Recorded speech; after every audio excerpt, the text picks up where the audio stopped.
I recently came across a clip on YouTube where author Brandon Sanderson and his podcast guest Dan Wells were discussing Voldemort's character. And things got pretty controversial pretty quickly, as shortly after posing the question, is he a good character, they both came to the same conclusion. He wasn't. And I don't think he's particularly deep of a character. He's not interesting. He's evil Snape because he wants to be evil. Yeah. Yeah. That whole series is carried by Snape. Naturally, my first inclination was to feel anger, because how dare they insult the main antagonist from the series that I love? But then I began to wonder, is he a good character? Or do I just like him because I like the Harry Potter story as a whole? Is he compelling in his own right? Is he actually interesting? And can a book even be good if a core character is bad?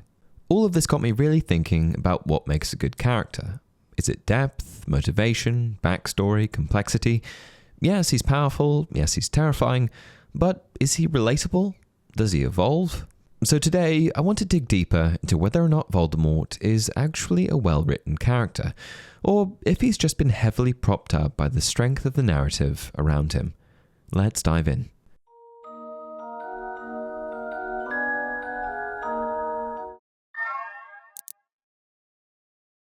Hey everyone, welcome to another installment of Harry Potter Theory.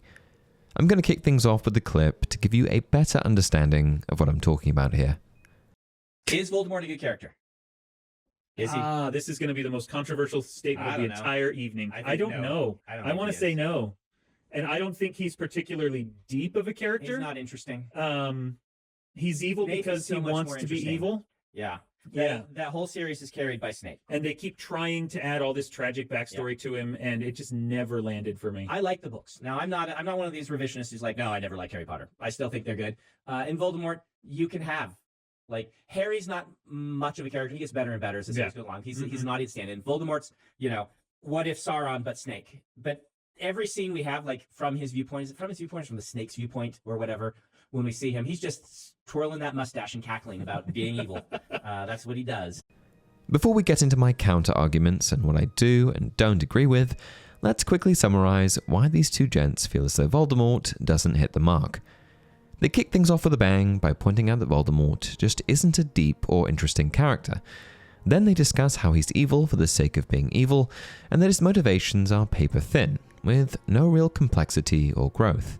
Then they point out that his tragic backstory doesn't really land, that it's actually Snape who carries the emotional weight of the story, and that, at the end of the day, he's Sauron, but Snake. And they didn't stop there. They even threw Harry into the mix, saying he's not much of a character either, at least not at first. But interestingly, despite all their criticisms, and the fact that they don't view Harry, the main protagonist, or Voldemort, the primary antagonist, as well-written characters, they still said they enjoy the books overall. And that got me thinking, if the two key forces driving the story are poorly written, unrelatable, and uninteresting, how can the story itself still be considered good? To me, the short answer is, it can't be. At least, not in my experience. I'm sure there have been a number of bestsellers with one or two poorly written, underdeveloped characters, but do suggest that a book can be objectively good with genuinely horrible main characters seems unlikely. And so, with that in mind, I think they're being unnecessarily harsh on Voldemort. If Brandon and Dan had only seen the films, I think I'd understand this perspective better. Movie Voldemort is lacking in a lot of areas, and that's why even some of the most die-hard Harry Potter fans are faithful to the books and the books alone. If their criticisms were directed specifically at the film version of Voldemort, they'd be pretty spot on. Film Voldemort does suffer from a lack of depth. Film Voldemort does lack a tragic backstory, and film Voldemort does lack emotional complexity. And ultimately, this absence of real character development does undermine him as a villain in a big way. But book Voldemort? I just don't agree. Could they have done a better job rationalizing his motivations and developing his backstory? Yes. But is there nothing? Absolutely not. The idea that Voldemort is just evil for the sake of being evil completely ignores key elements of his backstory that do add depth. He wasn't just born bad, He was born from a loveless, manipulated union, abandoned, raised without affection, and developed a pathological fear of death rooted in his very upbringing. We learn about his mother drugging his father, his deeply unsettling childhood in a post-World War I orphanage, and how his conception under a love potion left him fundamentally incapable of connecting, feeling, or empathizing. His obsession with immortality, blood purity, and dominance didn't appear out of nowhere. They were shaped by a childhood devoid of love or guidance, a total lack of identity stemming from being orphaned at birth, and a deep sense of isolation from those around him due to his strange, often frightening abilities. If we consider all of that together, it clearly shows that Voldemort's descent into darkness was built on a foundation of trauma, alienation, and inherited obsession. You could argue that he doesn't grow a lot, but that's also sort of the point. He isn't meant to evolve, he's meant to deteriorate. His arc isn't about change or redemption, it's about decay. The more he rejects his humanity, splitting his soul, shunning love, denying death, the less human he becomes. And his refusal to grow or reflect is what ultimately destroys him. He's not a dynamic villain because he refuses to learn, adapt, or feel. That rigidity isn't bad writing, it's just the tragedy of his character. Several comments on the video echoed this line of thinking, including this one from user Uncephalized. It doesn't follow that because a character is simple, that he's written poorly. Voldemort has clear goals, unshakable motivation, and zero moral scruples. He's a brilliant psychopath who acts rationally within his understanding of the world, but is ultimately limited and defeated by his inability to fully understand other people and what it means to be human. He brings about his own downfall through his hubristic attempt to make himself invincible. He's an archetype as much as he is a character, and in that role, he provides exactly what the story needs. Voldemort isn't designed to be a sympathetic character or someone we relate to. He's designed to embody a specific set of ideas: fear, control, and the rejection of mortality. He doesn't understand love, so he can't anticipate sacrifice. He doesn't value others, so he underestimates them.